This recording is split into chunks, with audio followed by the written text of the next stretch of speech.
All right, hey everyone, welcome to the Visual Marketing Show, where we ask experienced photographers to share tips and ideas that will help business owners and real estate agents make the most of their visual marketing. So today we're talking with 𝗔𝗕𝗢𝗪𝗀, who runs New View Photography in Brisbane, Australia, and also Joseph Gonzalez, who runs Miami Real Estate Images in Florida. It's great to have you both here. Thank you for having us. Hey, you're welcome. All right. So very quickly, what's one question both of you wish a real estate agent client would ask you? I always wish real estate agents would ask me, how do I get the seller to prepare the home for photos?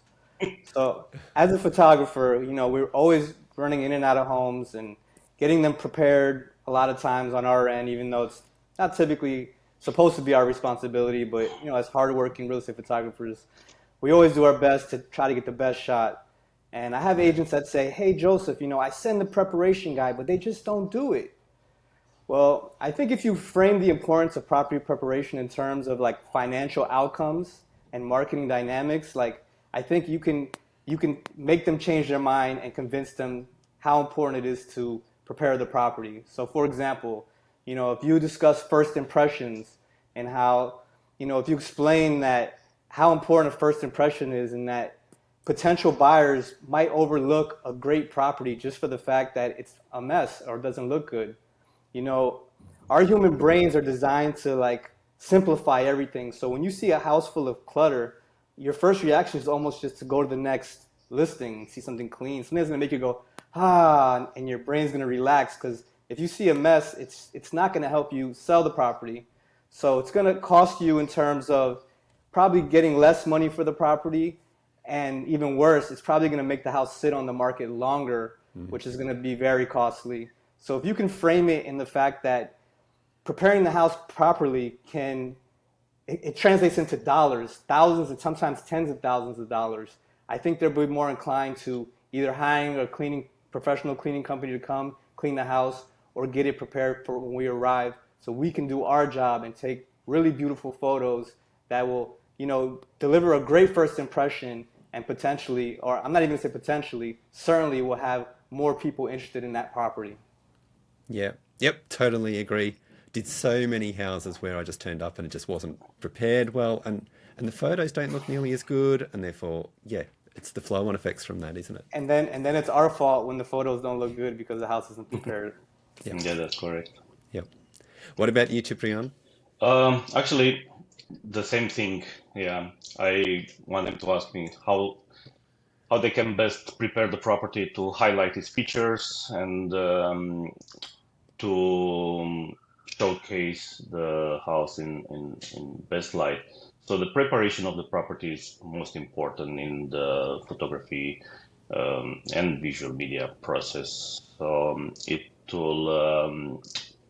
signifies the agent commitment collaborations and acknowledge the photographer's expertise in showcasing the property in the best light. And it's very important in the preparation and creating compelling images. So it allows the photographer to provide a valuable insight on staging, lighting, and timing, ensuring the photograph effectively attract potential buyers by presenting the property in its best light and the best possible way. Yep. Yeah. Yep. Do either of you have a second question? What else? Is there anything else you can think of off the top of your head that you wish they'd ask you about? When I first got the question, I was like, what question would a real estate agent client, what would you like a real estate agent client to ask you? And for me as a photographer and a business owner, I would love them to ask me, hey, can I introduce you to my broker? Because that would really give me an opportunity to show my work and potentially grow a relationship with a brokerage and, hopefully have a win-win situation. Yep. Have you got a second one, 𝗔𝗕𝗢𝗪𝗀, you can think of?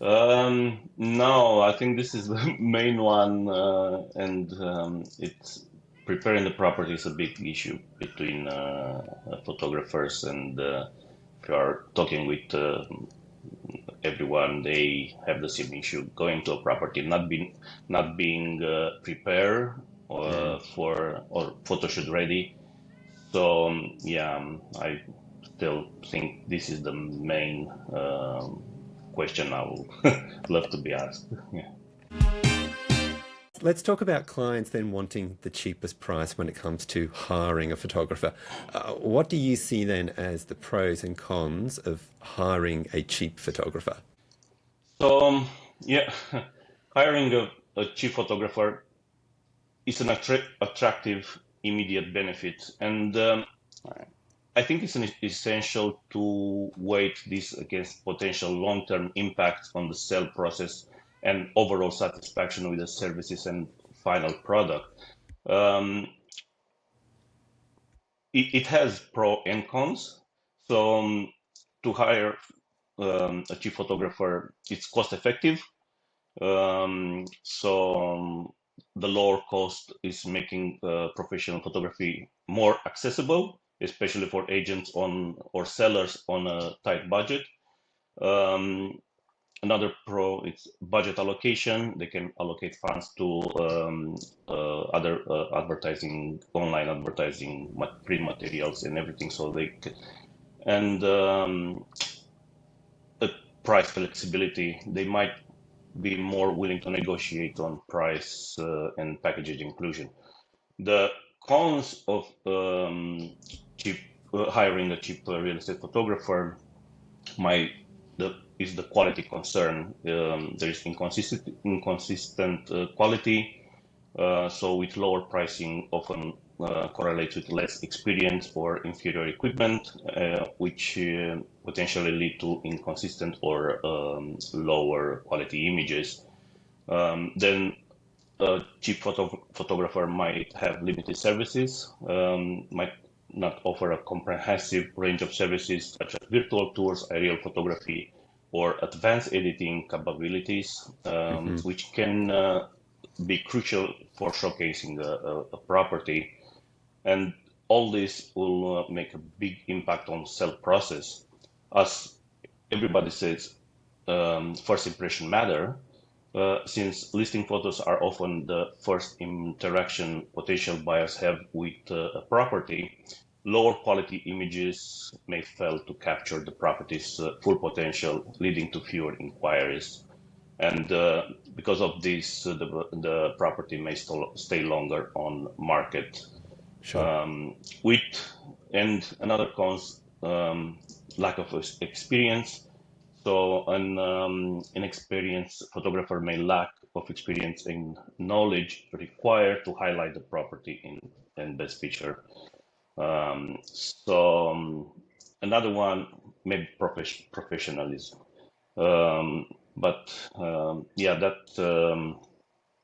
That could be all on my side. This is my view.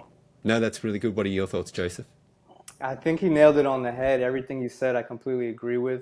Obviously the pros is if you're budget conscious, it's a cheaper price.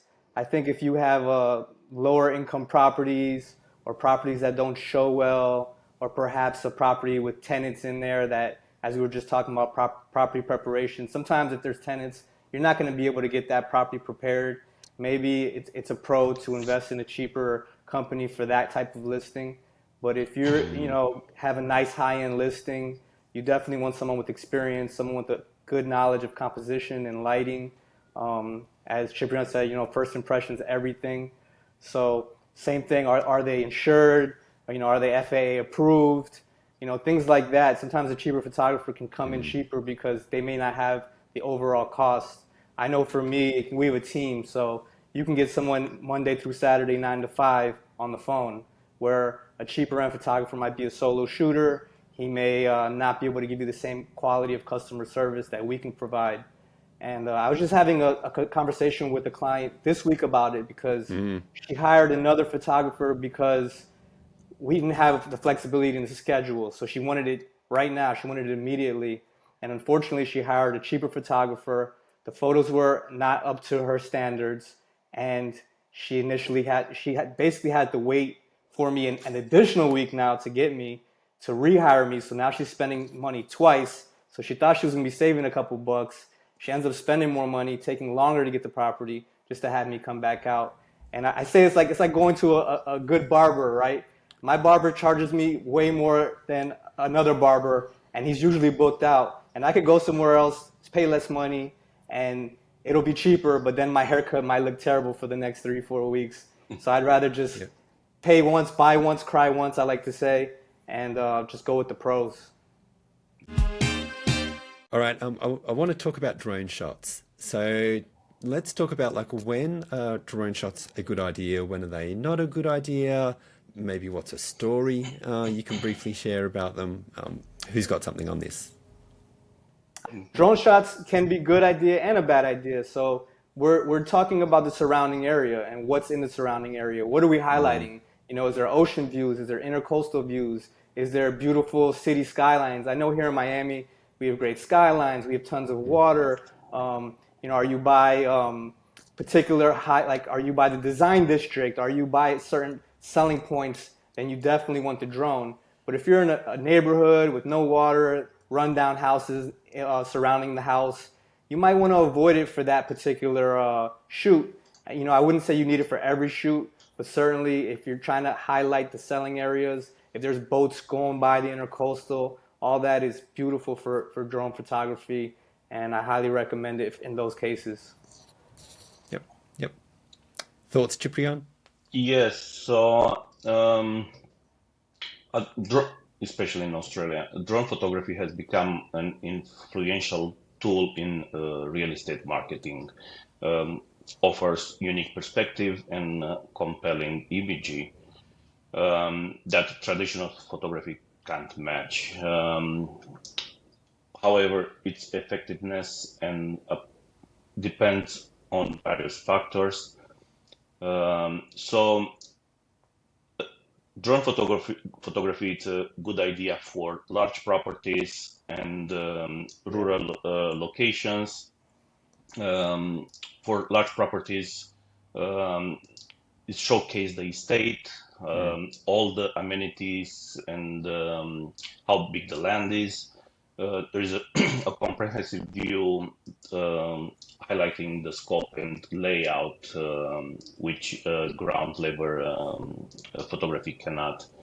It can show the property features, outdoor features like extension, landscape, pools, waterfronts, dam, wherever. And another good way is to showcase the high-end listings. It shows the sophistication and the grandeur of the property. For rural locations, drone shots can convey the property context within the surroundings, natural features, and so on. Might not be best on, as Joseph said, on small properties where in high density areas where houses are next to each other. That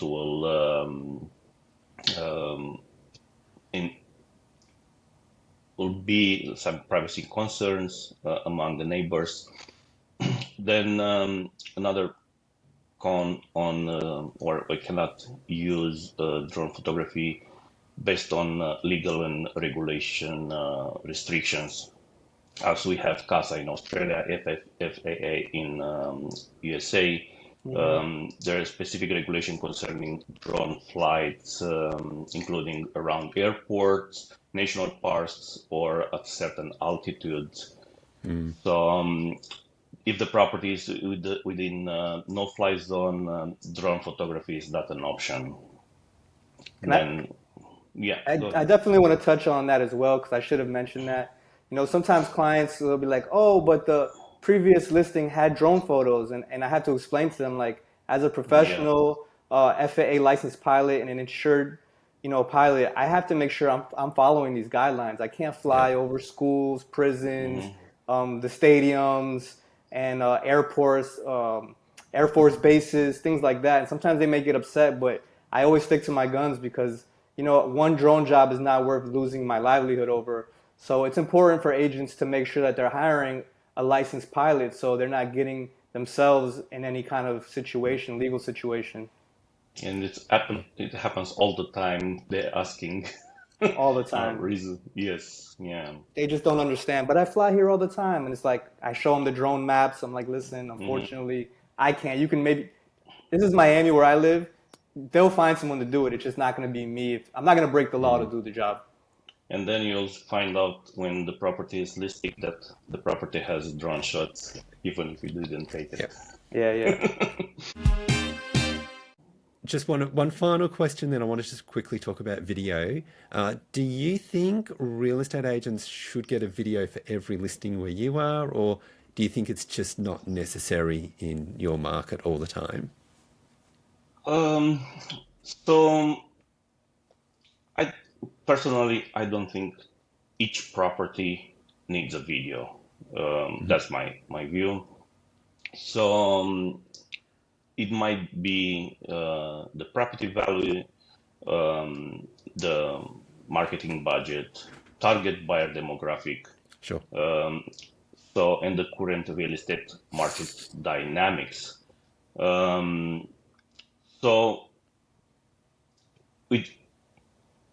In favor of video is more a visual appeal, has a more visual appeal, showcasing the property and providing a realistic, immersive experience that still photos cannot match. So it will make a market difference. And the storytelling allows helping potential buyers visualize their lives in the space. So I think it's case by case basis, and I don't think each property needs a video in my view. Yeah. What about you, where you are, Joseph? I agree with you, 𝗔𝗕𝗢𝗄. I think videos are a very powerful tool that we can use to market properties. Back against the property preparation, if a property is prepared well and shows well, I think a video is almost mandatory, especially in your luxury markets, your higher end properties. I think clients are really missing out, not just adding that to their budget, because it really goes a long way. But if the property is not looking so hot, maybe avoid the video. Sometimes I get hired. I do a lot of full packages here in Miami, and I feel like sometimes I show up and I'm just like, let's just do photos, and because I don't try. I always want to do more business, but I'm honest with my clients. And I'm like, if it's not going to help them, it's not going to help them. So if you show up to a property that's a mess, a video is not going to help. Sometimes even say, okay, let's just have you talk out front, talk about the property a little bit. Let's get the agent on camera so they can say, this is my new listing. I'm Jane Doe at 162 whatever street. And just because it's always good to get in front of the camera for the neighbors to know who you are, and you can post that on your social media. But every single property certainly doesn't need a video. But I do think the high-end properties, you'd be remiss if you didn't do one. Yeah, that's correct. Yes. Yep. Yeah. No. That's really good points. Yep. Some questions then to ask your agent clients. Then I guess just to make sure that the property is appropriate for that. All right. Thank you, everyone, for watching. Hopefully there was something helpful there for you. Thank you, 𝗔𝗕𝗢𝗄 and Joseph. It's been my pleasure. Thank you. Hope you all have a great week. Bye now.